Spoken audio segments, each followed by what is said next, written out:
Everybody, I know we're still waiting on folks to be able to log in. Thanks to people that were sending messages via Facebook letting us know too. Can you all hear me okay?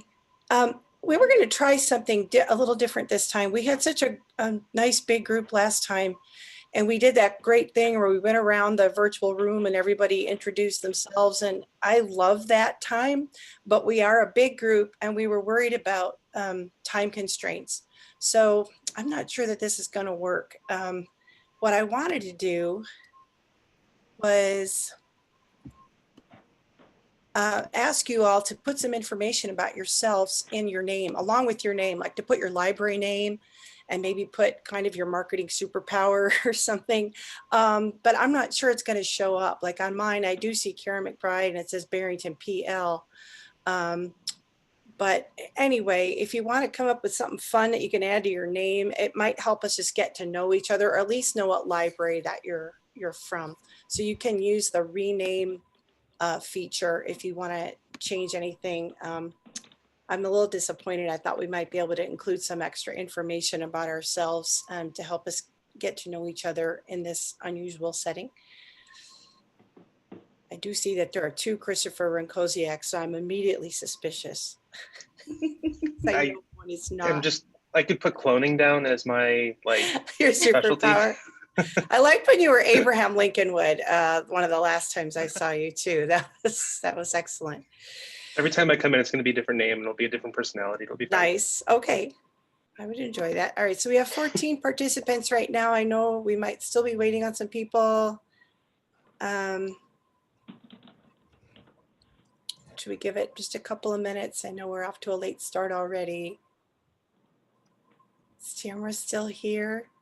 Did we lose her? Yes, I'm still here. Okay. Are you going to kind of kick things off when you think we're ready? Or I'm trying to remember what we did last month. Yeah, we can go ahead and get started. I just want to hello and welcome everyone.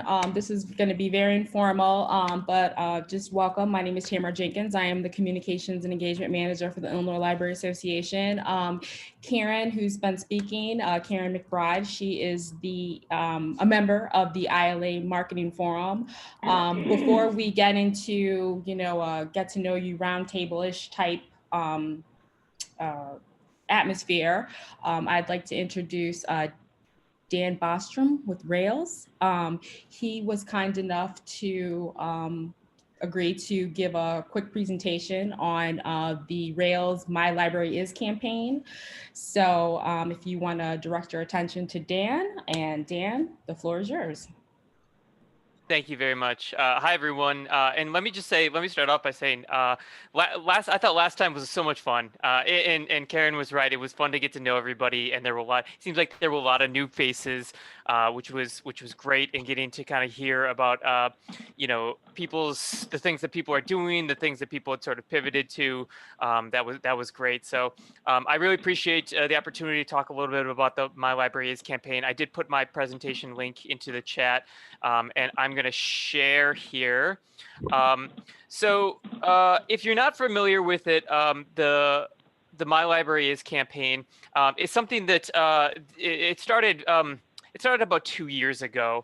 And actually, I'll just kind of jump into a little quick history of it. So it started back in 2018-ish, more or less. We were doing some listening tours around the state to talk to libraries about what they needed, or about around Rails territory. And one of the things we heard from our libraries, and this all types of libraries, not just public libraries, but school libraries, academic libraries, is that they needed some help telling their story. They needed help with advocacy. They needed help with marketing.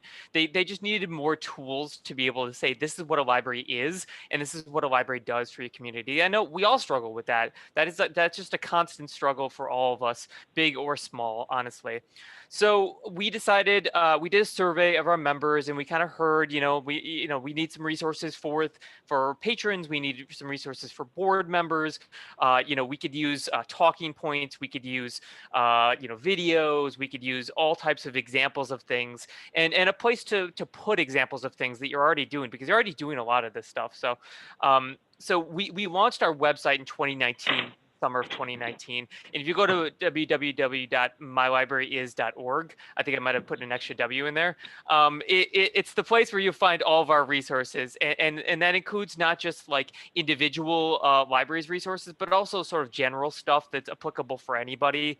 And a lot of it we aggregate a lot of things from the American Library Association and divisions within the American Library Association, the Special Library Association. They had some materials in there. Other state associations, other state libraries, and just great things that we had seen. So you're going to find a lot of different things in there. We also committed to contributing continuing education around this topic. We did a ton in 2019. I don't know if any of you part of those webinars. We did some networking last year. We did some networking around these topics. And then we also offered some grants, and we did extend those grants. Unfortunately, they're just for school libraries at this point, because we realized that was a huge part of the need out there. I don't know if any of you saw this, but this is one of our this is one of our big first like campaign events. We did this video with it was with a marketing firm called Imagination. They're located in downtown Chicago. They did an awesome job. So this was actually filmed at the Gail Borden Public Library out in Elgin. It's a short video, and actually we have copies both in English and in Spanish. And I think it really gets to the heart of like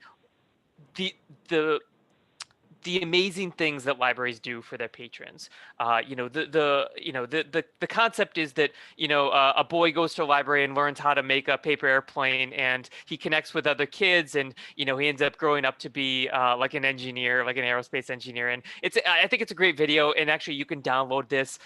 There are like 6 different copies.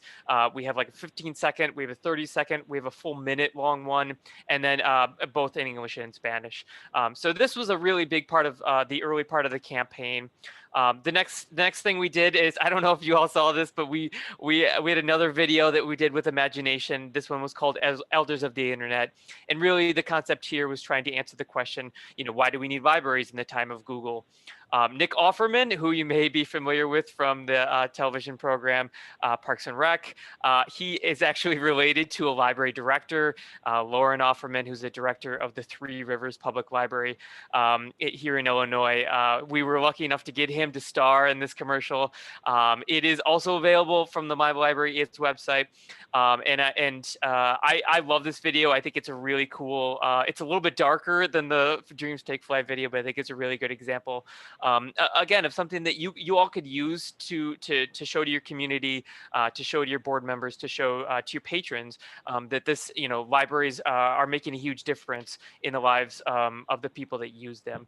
So this is kind of an example of the things that we were committed to producing for our member libraries, to kind of give them the tools to do their own advocacy, their own marketing. We also, this was a big push for us back in May, is we released these talking points documents.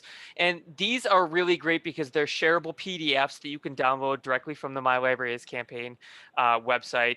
You can share them to your patrons, to your board members, to your partner organizations, to other government agencies in your local municipality, to say like, this is what the library does for the community. And again, we produce 4 different copies, one for each of the type of libraries. I think they're really nice, beautiful PDFs that anybody could use and pick up and say like, okay, this is great. This is exactly what I needed to know. So those are available to you. We also have a sharing showcase, and this is a little bit more of the like how you can participate in this campaign, the sharing showcase. And anybody can use this. Anybody with an L2 username or password can log in and use this. And I'm going to show some examples of this in a little bit here. But there are examples from libraries that have produced videos, like promotional videos about what they're doing, marketing plans, great example. And I know some of you are probably on this call that have produced marketing plans that are in this collection. Social media posts, style guides, a ton of different stuff in there. This is really the place where you can trade ideas. That's kind of the concept behind it. So an example that I really like to reference, Vernon Area Public Library. So they did a research, I think it was back in 2017 or 2018. They did some research into what gets people to attend programs. And they basically did it just using surveys of people that had gone to programs and said, where did you hear about this? And I thought it was a really good study, and it was just kind of a write-up of the results. And they looked at the communication channels that people were using. So, did they find out about the program from an e-newsletter? Did they find out from a handout? Did they talk to someone at the reference desk? And obviously, this is going to be different during the age of the pandemic. But I think it's a really nice document to say, if you ever thinking about writing like a marketing plan, or rewriting your marketing plan, this is the type of research that you would want to do. And you don't have to kind of reinvent the wheel, because it's there for you. You can see exactly what they did and how they reported the results, and kind of transition that into your own library. Another thing that I think a lot of us struggle with sometimes is like a style guide, and this has to kind of constantly evolve, right? Libraries are constantly rewriting these things. How do you establish consistency with your library brand? And this is Fountaindale. I think Fountaindale did a great job with theirs. They even define terms, how they're going to refer to the platforms that they use in the style guide, so that it's consistent across communication channels. At the reference desk, they are referring to their ebook platforms in the same way that they do in their e-newsletters, that kind of thing. That stuff matters. That's just telling a consistent story for your audience, and that's how your audience gets to know what you have to offer.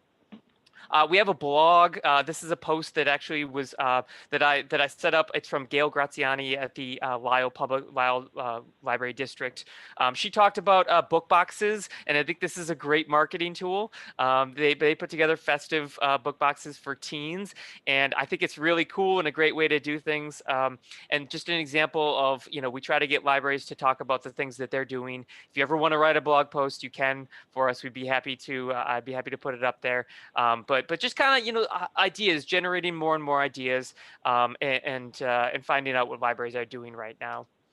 I did want to share this story too, and this is a big part of the reason I want to talk about it is because it's a non-public. If any of you are at non-public libraries, this is a great example. The Gerber Hart Library and Archives is the Midwest's largest LGBTQ library and archives, and they applied for a grant from us when we were doing My Library Is grants. They applied for a grant, they got it, and so they were going to use the funds towards creating a podcast where they could sort of tell their story.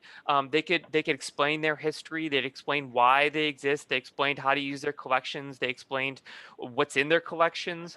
I think this is a really cool opportunity, and kind of doing things a little bit outside the box, especially for for a special library out there. So this is from their Instagram account, just kind of explaining what it is. And they haven't actually released the podcast yet. It's coming, but when it does go live, I've asked them if they want to write a blog post for us, and they'll probably present at one of our Rails member updates as well. I also want to give a plug, and this is ILA related. I was part of a presentation with two of my colleagues. Burgundy Hill at the Quincy Public Library was a presenter, as was Ann Reeves, who's the library director at Eureka Public Library District. And we talked a little bit about marketing. We talked about how how to approach advocacy. I think Burgundy had some great examples of how their library had significant budget cuts over the past 5 years, and they decided to do something about it. And the way that they were telling their story and the way that they were advocating for themselves, I think, is really unique. And so you could actually access this video directly from the My Library Is campaign. I got special permission from Cindy Robinson to do that. And then Ann Reeves, who's at the Eureka Public Library District, they were another grant winner of the My Library Is grant. And they went together with several other libraries to develop sort of a template for their marketing. So they had someone develop a social media guide for them. They did some recommendations around how they would present their brand, and how they would present different things in their social media and in their e-news and stuff like that. And I think that they've been really effective. They've been kind of working on it slowly because of the pandemic, but if you watch that video and look at their stuff, it really looks good. last thing I'm going to say, and then I will, my time is up here, I see. I just want to say like how you can get involved. And this is not just a Rails thing, this is a statewide thing. Again, anyone who has access to L2, and I know IHLS folks out there, you do have access to L2. You can upload a document into that sharing showcase. You can put your marketing plans in there. You can share your videos, whatever you want to do. There is a Rails marketing list. I'm sorry that I think that's only available to Rails libraries, but I know that there is an IHLS marketing list on there as well. Check out the blog to get new ideas and inspiration. We're always trying to put new blog posts up there and get new ideas from people. There is online training on there, and some of it, I believe, I'm not sure if all of it is available to IHLS members, but we bring in a lot of different free online training from other places as well. So there's webinars from Web Junction. There's webinars from other places that you can watch. So there's a lot on there. Just trying to bring it all in one place or under the My Library Is umbrella. And then follow the hashtag MyLibraryIs. We try to, every blog post that we put up, we try to tag it on there, both on Facebook, Twitter, and Instagram. And make sure to be checking back to the My Library Is campaign's website. We'll be posting more things in 2021. I'm excited to say that we're working right now with an advocacy team, a team of people that are doing these things in their library. And I'm excited about some of the projects that they have going on right now. So thank you so much. Can I ask any questions, or can I ask any questions? Can I answer any questions for folks before I turn it back over to you all?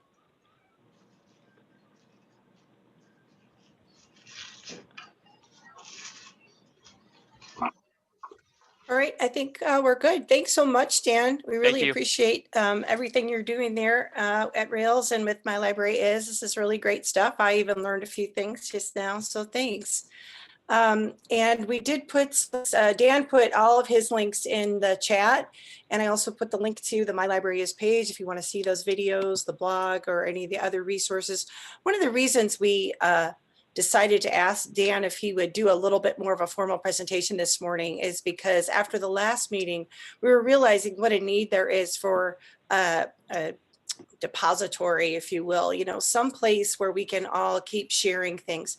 If you're a member of the Facebook page or Facebook group for the ILA Marketing Forum, you'll see that those kinds of requests come up all the time. Does anyone have a branding guide that I can see? Does anyone have an annual report example I can see? And right now, Lisa Lockhart from the Rock Island Public Library had put in the chat, she's looking for examples of strategic plans from Illinois libraries. So if you have a link that you can drop in for Lisa, or you can email her. I know she'd appreciate that, but it's so good if we can have those things in a place where you can get to them.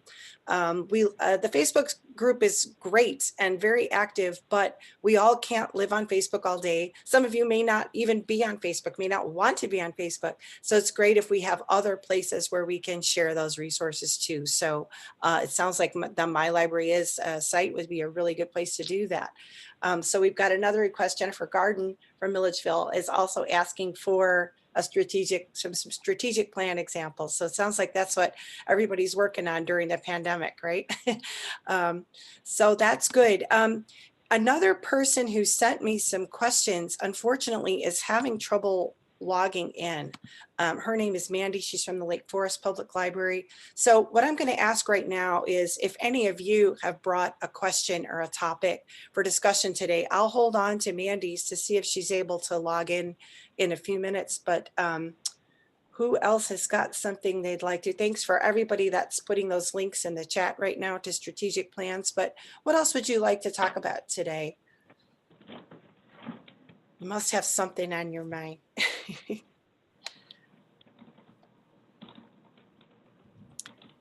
All right, you don't. Here's a question I'm just curious about. How many of you are in a reduced state of service right now? Did you all go back to maybe like a show of hands? Like, well, here's a show of hands. Okay, we can do it that way too.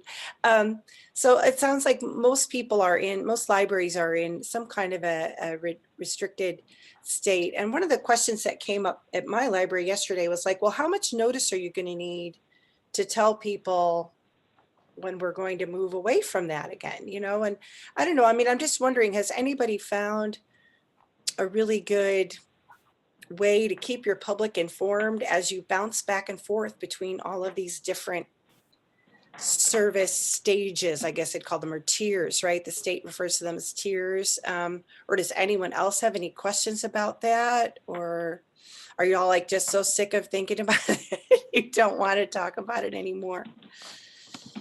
One thing that we've discovered about that here in Lincolnwood is that we have more communication channels, I think, than we thought that we did. Because when we update, one thing, and we think we update all of the things, it seems like we're missing like one or two things over here that we forgot to update with the information. And so I guess for us with this stuff and going back and forth and increasing services and reducing services and then doing all this other stuff, it's kind of just been a throw spaghetti against the wall and see what sticks kind of a thing, because with this, like, we're doing literally every single thing that we can, including putting huge posters in the windows and investing in some outdoor sign holders and stuff like that. That was very unhelpful, but yes, everything is my answer. To Chris's point, yeah, there's been growing pains as far as this is concerned, because if we get notified that we're going to go back to just curbside only, we're like, okay, we have to update our email newsletter, our print newsletter, our social channels, in-person signage. And if we forget any one of those steps along the way, we're like, oh, wait, there's a chance that somebody might not know. And I also work at Lincolnwood with the other two. Especially with the print newsletter, it's difficult because we do that like up to 2 months in advance. So in January, February, the next newsletter cycle, we just had to put our hours on the back saying, look at our website or call us to know our hours, because we don't know right now where we're going to be in January. So yeah. Yeah, we've had the crazy situation. Oh, I'm sorry, go ahead, whoever that was.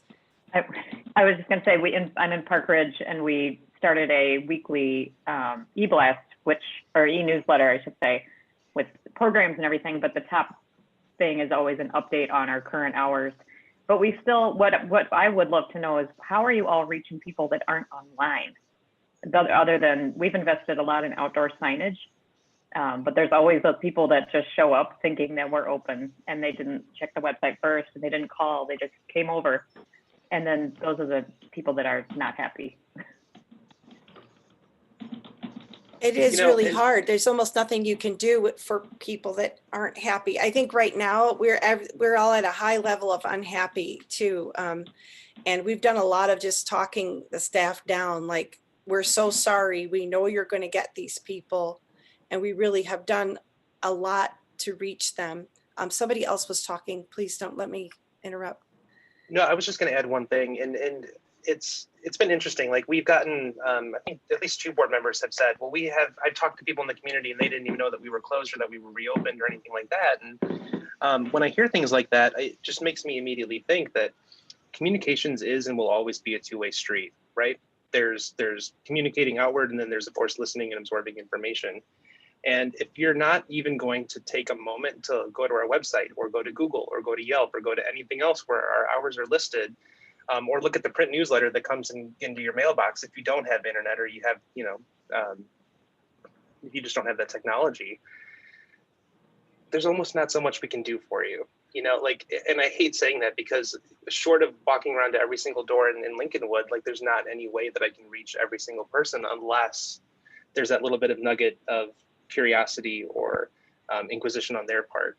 And so I think that we kind of need to cut ourselves a little bit of slack with this, because I do believe that we're doing literally everything that we can, all of us in the collective library world. But we're still always going to have those people that say, I didn't know, or nobody told me, or anything like that. And I think as librarians and library staff, our inclination in nature is to be helpful and to make sure people have the right information, and take it upon ourselves it's our life's mission that everyone must know these things, right? But it's like, yeah, I had someone because we were open again through the summer, but once we were closing, I sent out the e-blast. He replied, well, that's not correct. The library has not been open all this time. And I'm thinking, like, what planet are you on, dude? Like, it's, I am telling you, the library has been open since June, but he did not believe it. And yeah, he didn't even have the curiosity to call us, do anything whatsoever, come to the library to find that out throughout the whole summer.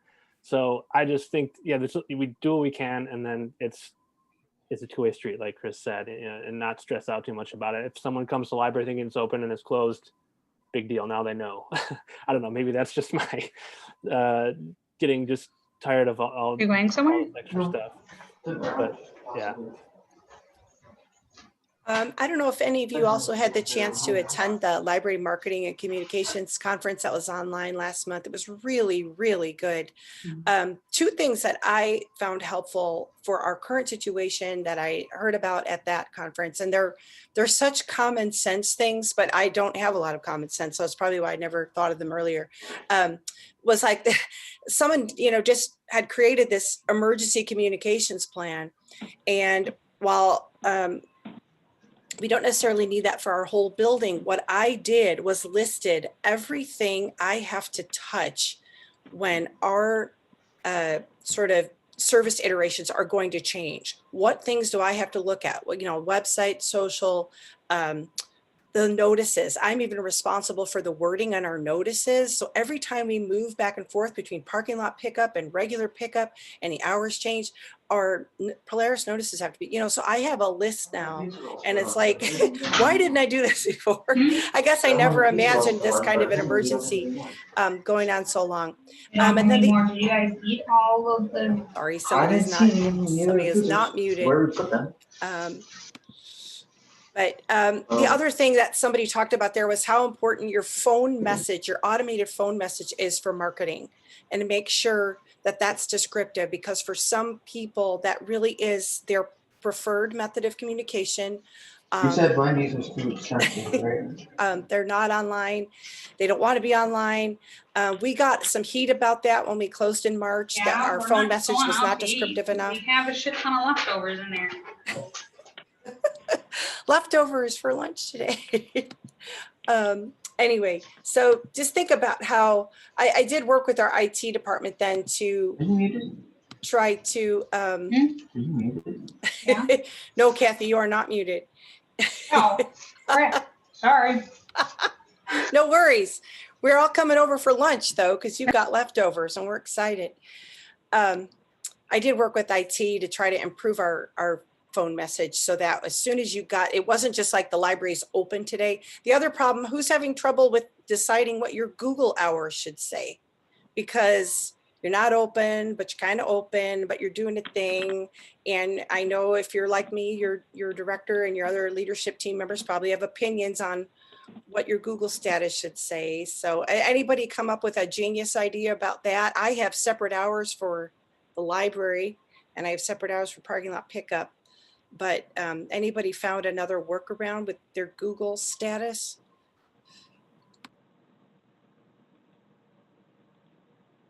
I agree with what was said in the chat. Google takes a long time to update them. So I find that even if you're trying to be flexible, then by the time it gets approved, sometimes it can be, too late. Yeah, they have gotten a little better, but you're right. That is a thing. Someone asked, I'm going to derail this a little bit. Someone asked about advertising on YouTube. Has anybody out there done any library advertising on YouTube that could share some wisdom? I think that was Evelyn. Yeah. Hi, this is Terry Embry at the Pritzker Military Museum and Library. And we do a lot with YouTube, but the kinds of things we do on YouTube are they're not time specific. So we do like our programs on YouTube. We do This Week in Military History, which is a 2 to anywhere between 60 minutes or 60 seconds and 5 minutes PSA on, and it's a place where we put content and video content that we've used in other places. So unlike other institutions, we also produce a television and show in-house for PBS. And so clips from that can also go on YouTube.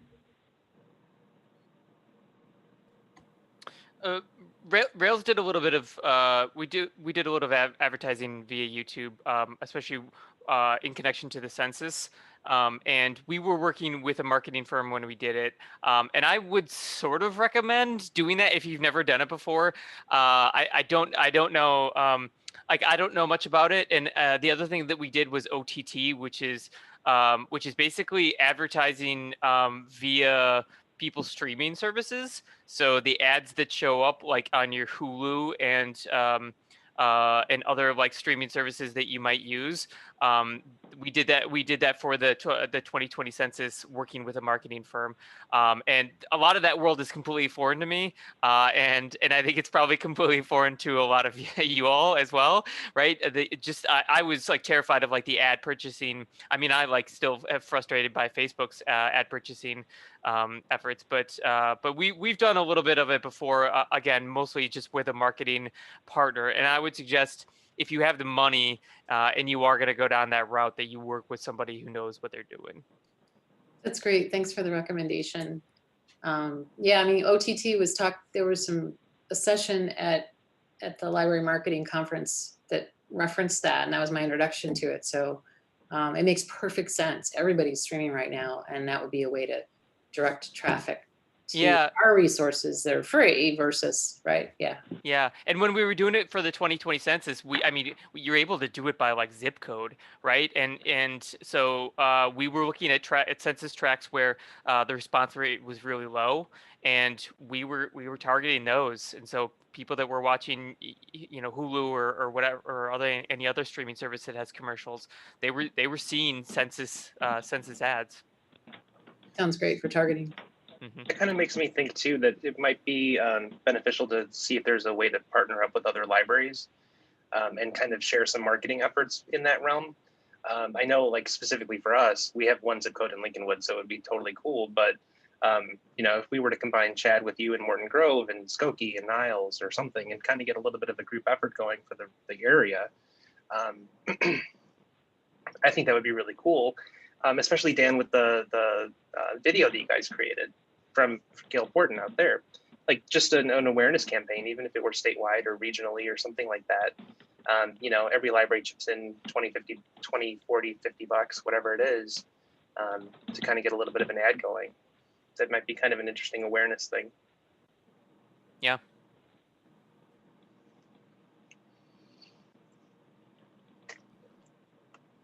Anybody else done any YouTube or streaming advertising? How do you feel about social media advertising in general? Has it worked for your library? Do you try it at all? I agree. Facebook used to be really good, and now it's very hit or miss, as is everything on Facebook, I suppose. But anybody got a particular success story they'd want to share? Can I don't want to like derail that's an excellent question, but also I want to go back to something that was talked about at the last meeting. Someone was saying that their stats had been down, especially their Facebook stats had been down for the months of like August, September, and October. And did anyone else notice that? Like, just in terms of like social media, does anyone look at their stats enough to be like, these were noticeably like low level times for us? No, I mean, I pay a lot of attention to that. I did not notice that at our library. I didn't either at ours. I do a couple of times a week. I tell folk tales on our library Facebook page, and I did notice that I had a lot less people watching over the summer, and then even up to now, I've only got 1 or 2 people that consistently watch live. People that are, watching it later at night with the kids for a bedtime story or something, but not a whole lot of, there's been a lot less people watching it. Okay, thank you. Yeah. So okay, so maybe it sounds like it's pretty hit or miss, and I would expect that as you know, some of you are doing different. You know, it all depends on what sort of content you're putting out there and the videos that you all are doing, things like that.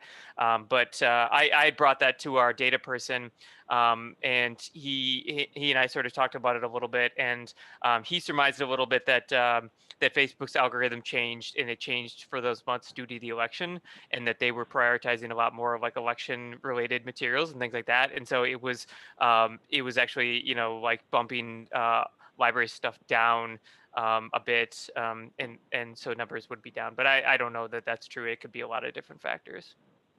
I attributed our numbers in November were just kind of stagnant, and I attributed it to just fatigue after people were following the election so closely that they just were not looking for more on Facebook and Instagram. So I think also, I mean, normally it depends on the programs, obviously, but summer, there's usually a little bit of dip after, at least for us, after summer reading in a normal year. But then especially now, yeah, fatigue plus once school started up again, even more online fatigue, and yeah, with elections. So I try not to put too much stake in it.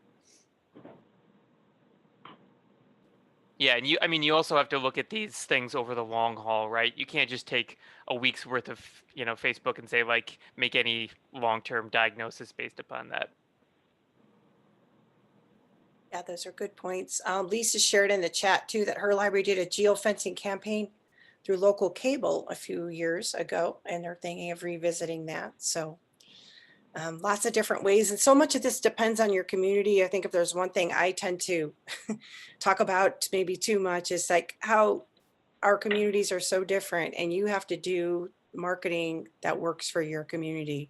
And I'm always very grateful though for the variety of libraries that we get at these meetings, because there's still things we can learn from each other. We may not be thinking about them for our communities, and they might work really well.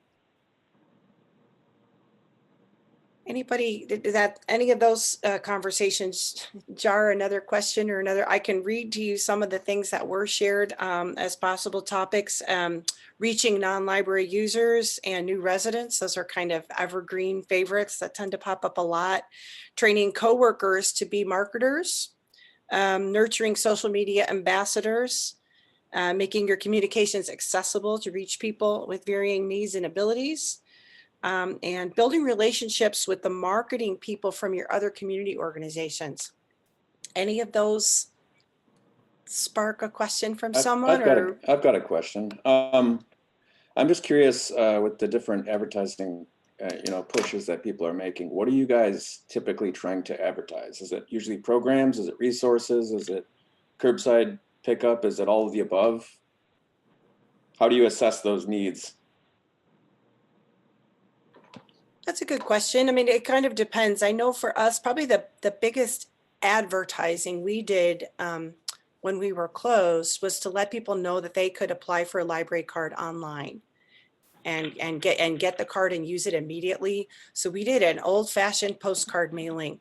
We had a mailing list of addresses in our district that did not have a library card registered to them.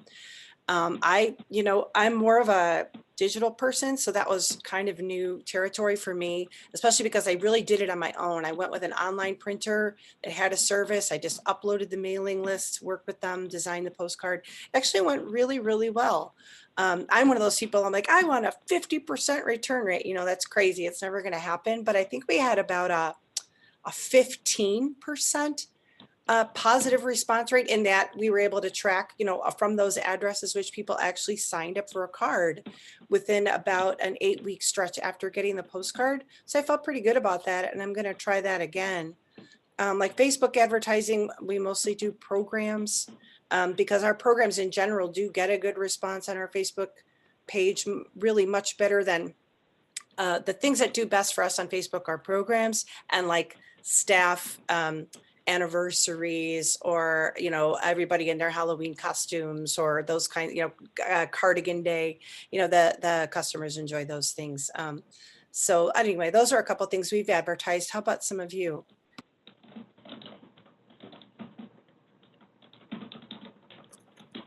Well, are you talking about when you say advertising, you're talking about paid advertising or just generally just what we post on social?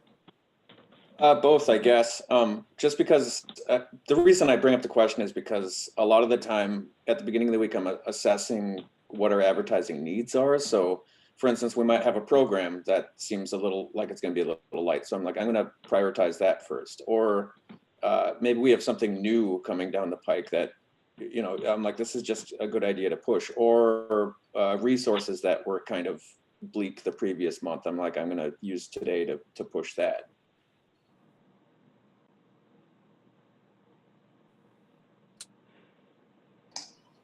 Yeah, we've really been trying to push our databases and e-resources because even in non-pandemic times, those are some of the things that tend to get a little less attention than programs, which is always this continually demanding attention type of vehicle.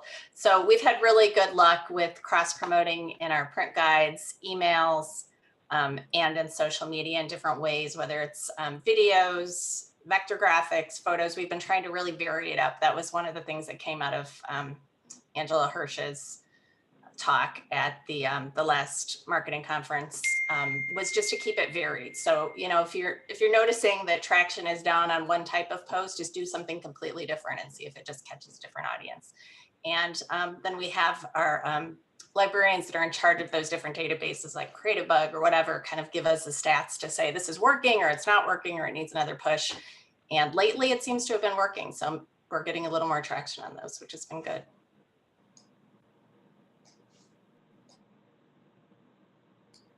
With Facebook, I end up using it primarily paid to boost what's doing well already, which some point someone said that and a big light bulb went off over my head. I thought, you know, rather than trying to force it, I mean, sometimes I do have an event that I don't think it's gonna the word's not gonna get out well enough or something. And so I will boost an event, but I haven't found those to be as effective as using, trying to improve reach and trying to get people who don't already like my page to like a content so that I can then invite them to like my page. So, you know, using and sometimes I make it into a game for myself. It's reached 3,000. Can I boost it a little bit to get to 10,000 reach? You know what I mean? Just to sort of create a metric of feeling like, hey, I did something here, you know, with this small amount that I'm putting on boosting. So on that medium, it feels like letting people's interests and attention focus lead to the next thing or try to take it to a next level.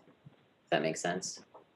I had to really get over that creepy treehouse feeling of clicking the invite them to like your page button. I don't know why it took me years to feel comfortable doing that. And I'm like, it's really okay, Karen. Oh yeah, I don't know. My background is actually as a librarian. So the marketing part comes a little bit harder to me. But now I do it regularly and you're absolutely right. It does make a difference. It's like they already liked something on your page. Yeah, they want to be invited. Yeah. I can't take credit for Creepy Treehouse, by the way. That is a Mick Jacobson line. If any of you know Mick, he's a library director up here in the north.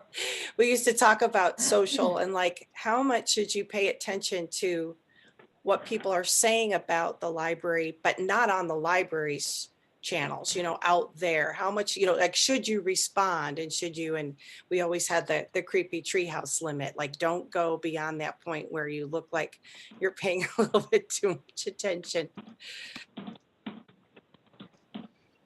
We've also had some good luck, and this kind of ties into one of the other topics, working with other communicators in the community. So our schools, park district, village, and really figuring out how we can get our message out through their vehicles and vice versa. And we've been even always supportive in normal times, but even more supportive in these times, especially with schools reaching out to the superintendents and just saying, hey, is this something you can put in your letter that you're emailing out parents? And that's been really effective as well. And it doesn't cost anything. We haven't really gone into the paying yet. I've done that before in other roles with Facebook. We haven't done it yet here, but it's something that maybe we will try at some point. One thing that I want to, sorry, go ahead, Karen. One thing that I want to mention that's kind of fascinating to me is this, like the integrating geographic stuff, whether it's geofencing or just looking at data. So I'm going to drop a link in the chat to one of my favorite resources, which is Policy Map. If you've not heard about this, I think it's been around for a little while, but it's basically pulling census data and then it plots it on a map for you. And so there's a ton of information that you can get in there.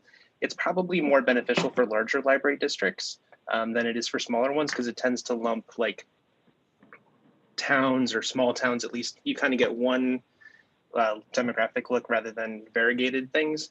But it's a really cool resource to look at, and you can get a lot of information for free. There's a paid version of it, but everything that we would probably need for library stuff you can get for free. But for example, on there you can look to see, I think there's a way you can look at like ages and stuff. And so what I discovered, because I did a case study in Lincolnwood for a class paper I had to do last year, and I was able to pinpoint that there's like this one little subsect of Lincolnwood that has, or at the time it had a bunch of toddlers.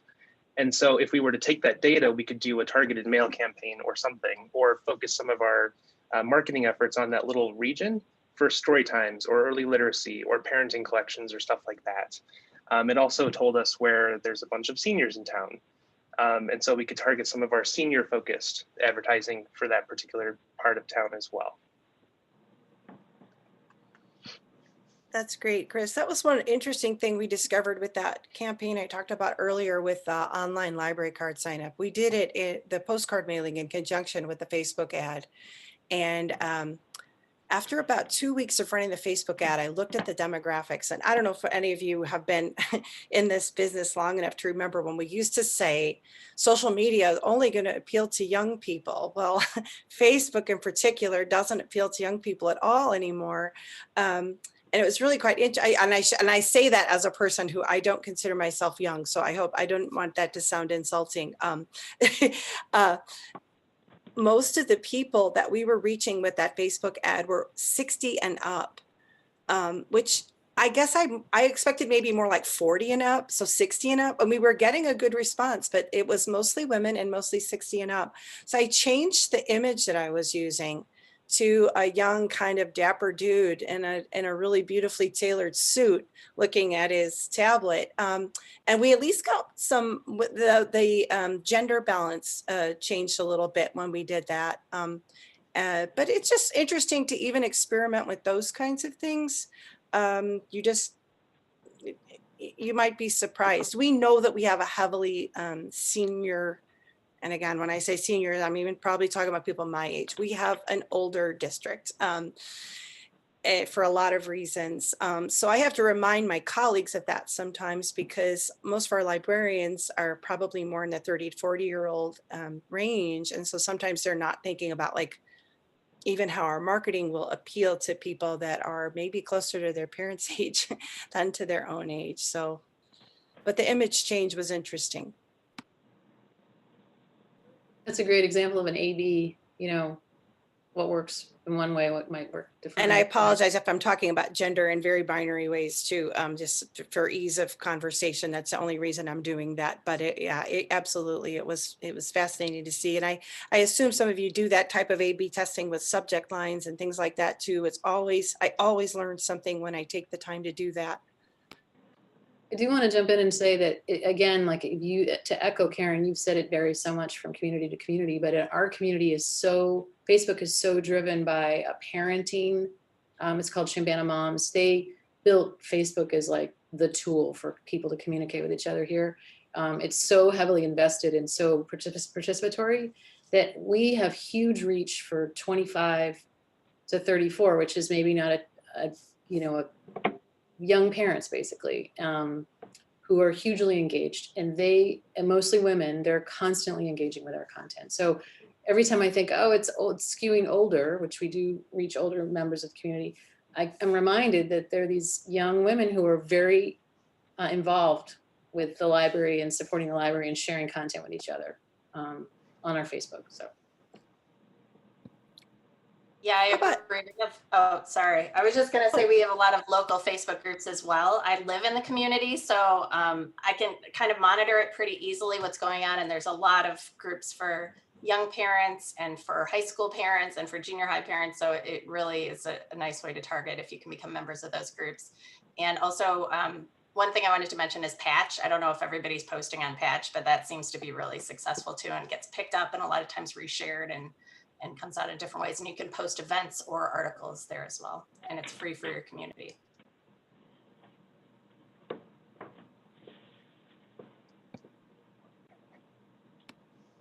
Another thing I think with those other age groups, sometimes they can be your best influencers. And I don't know how much any of you have really worked with that, but I have found like the young parents in our community really talk up the library. And I'm always so grateful for that. You know, they pick up a take and make kit right now. The kids are making it at the kitchen table and mom snaps a picture and posts it. And that's way more valuable than any stock image graphic I can create. So definitely find those folks and thank them, you know, reward them if you can. For a while, I tried giving out fleece like pullovers to people that were influencers. It sort of worked, but it was also kind of tricky to get the right sizes in that. Another thing I'm wondering, I recently signed us up for a Nextdoor business page.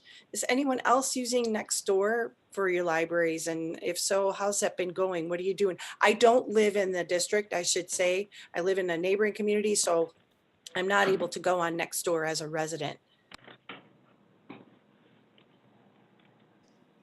I have posted on Nextdoor. Oh, I was just going to say I posted, but I don't go on there a lot because a lot of times, I don't know, it can get pretty contentious, but I have on occasion, very lightly as a resident. Yeah, I would have to second that. It can get pretty contentious on Nextdoor, and when we were posting events on Nextdoor, we didn't really see any attendance directly coming from Nextdoor. But that was not during these times. That was like a couple years ago to a year ago. So. Yeah, and the interesting thing about Nextdoor too is that if you have a business account, at least when they first rolled out business accounts versus the personal accounts, businesses couldn't respond or comment or something. There was some sort of a limitation with that. Right, right. Yeah, you can't, like if you as a resident posted something about the library, I cannot like start a conversation with you, but there is a way to ask to correct the information. If it's in, you know, if the information is just plain wrong, like if someone was saying the library is still closed, like the person that Chad was talking to, you know, like, no, you're wrong. The library's still closed. There is a way that you can request that information be corrected. But yeah, you are pretty limited as a business. I'll be frank. The only reason I even attempted it was that our board members are very active on Nextdoor, and they were frustrated at seeing misinformation out there. And they kept asking me why I wasn't going on there to argue with people. I kept saying, I don't live in the Barrington area, so I'm not able to do that. I am absolutely not willing to lie about that. And I am not willing to subject another staff person to that, because it can get, you know, abusive or heated. So this was just a way that there's a presence on there now that I can show to the board. I have just been posting service updates for the time being, you know, here's what we're offering right now. And we've had, you know, perfectly pleasant, thank you, this is helpful, we're glad you're here kinds of responses, nothing greater than that. So I was just curious what other people might have done or are not doing. But I have heard some pretty ugly stuff, so I don't blame you for avoiding it.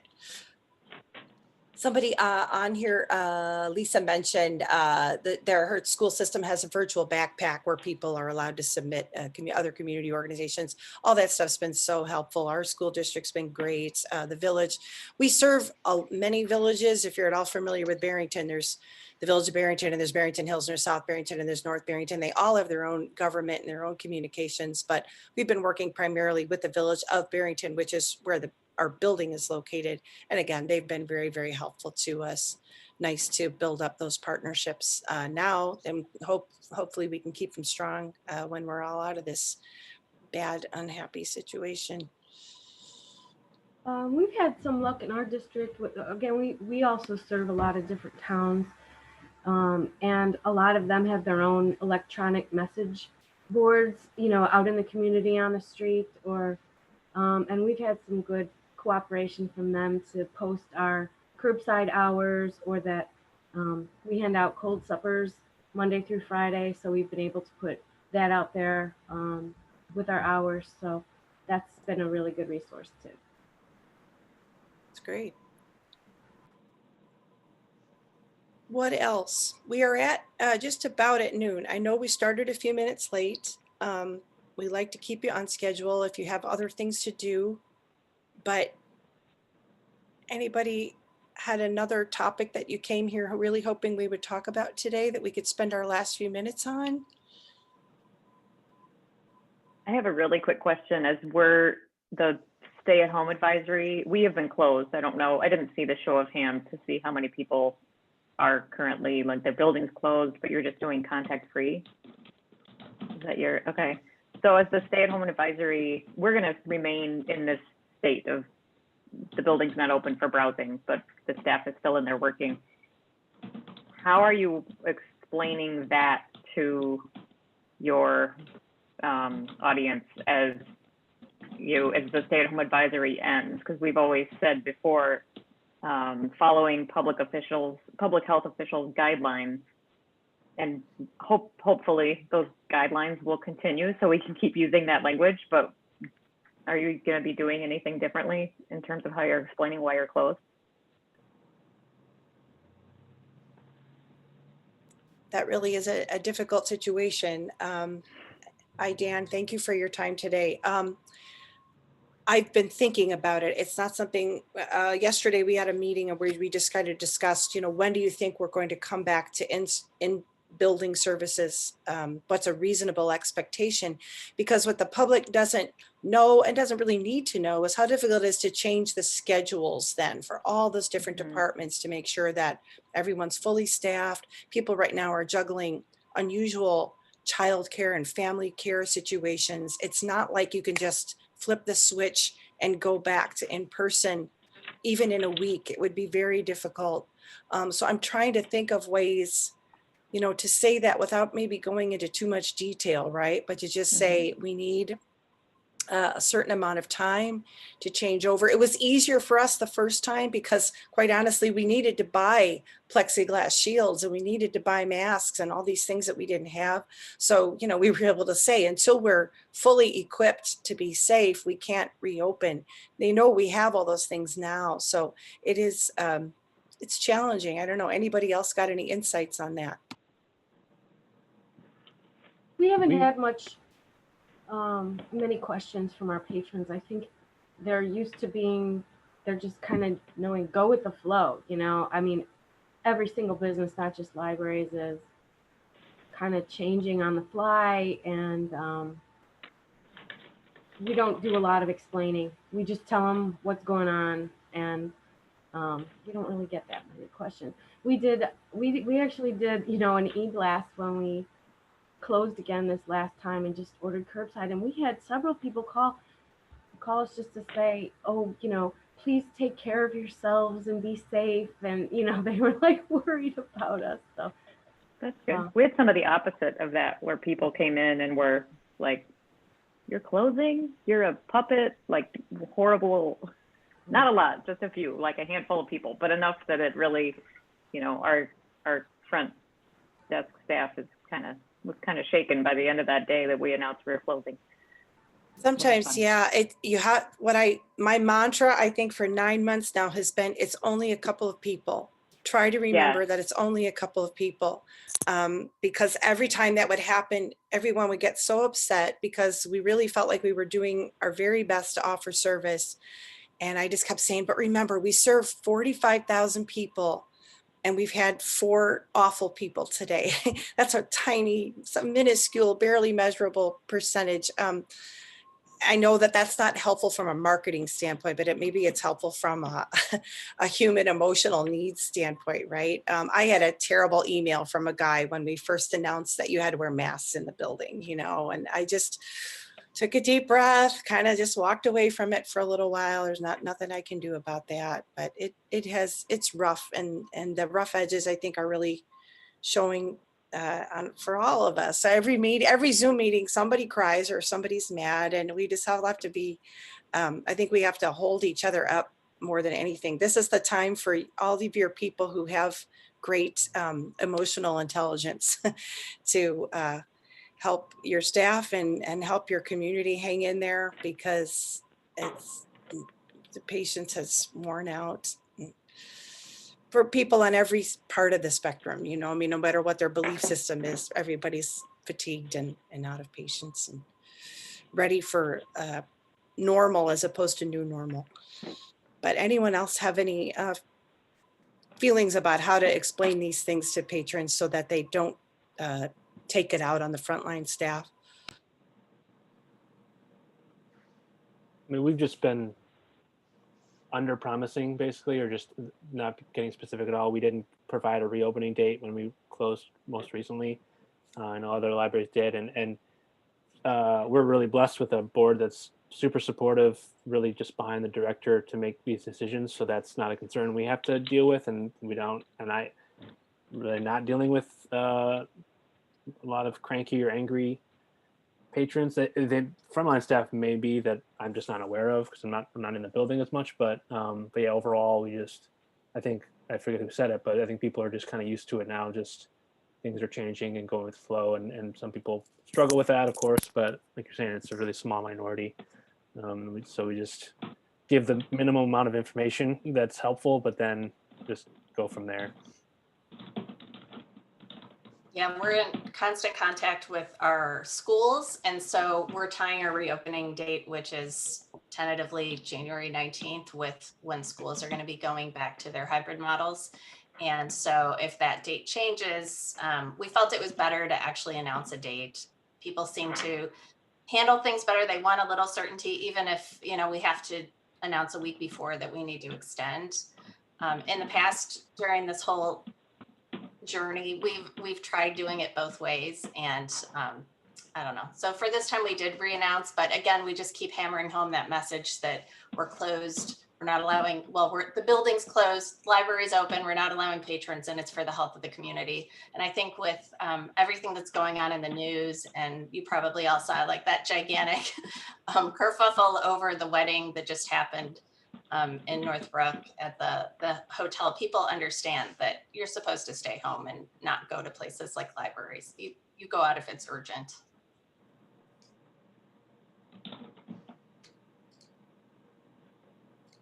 It's all very excellent common sense advice. So thank you, Linda. So we are a little bit over noon now, and I don't want to keep us any longer, but thank you. I hope that you found the conversation helpful today. I know I did. Sometimes I just enjoy seeing your faces and finding out what's going on. And some of you are new to me. So I hope maybe we'll have some time to have a longer meeting like this. One thing that the ILA Marketing Forum is talking about is putting together a mini conference for early next year. I shouldn't say early, but in the first half of 2021. Anyway, we weren't able to have our conference this year, so it'll probably be virtual. I think I feel 99% certain in saying it'll be virtual, but please watch for details on that. We're going to start the planning early next year, and those are always a great opportunity. And thank you for posting here. Our next roundtable will be 10:30 to 11:30 a.m. on Friday, January 15th. So watch for the invite to that and register to get the link. But thank you all so much. This was great. I've got notes everywhere, and I'm trying to remember if I've said everything that I wanted to say. But I hope this was valuable to you. And don't forget about the Facebook group. It's always a good place both to post questions, but to also to share your expertise. You never know that someone's question that's out there today, you might be just the right person to share a resource or provide a helpful suggestion to them. So if you're on Facebook, please take advantage of that and help out your colleagues. And thank you, and have a great day and have a great weekend, and stay well out there. All right, take care. Tamara, thank you for getting us set up today. Thank you everyone for joining us. This is being recorded and it's going to be posted sometime next week on the ILA website. If you just want to get a refresher or you missed something, you can watch it again at your leisure. So thank you, everybody. Great, thank you. Thanks, everyone. Bye.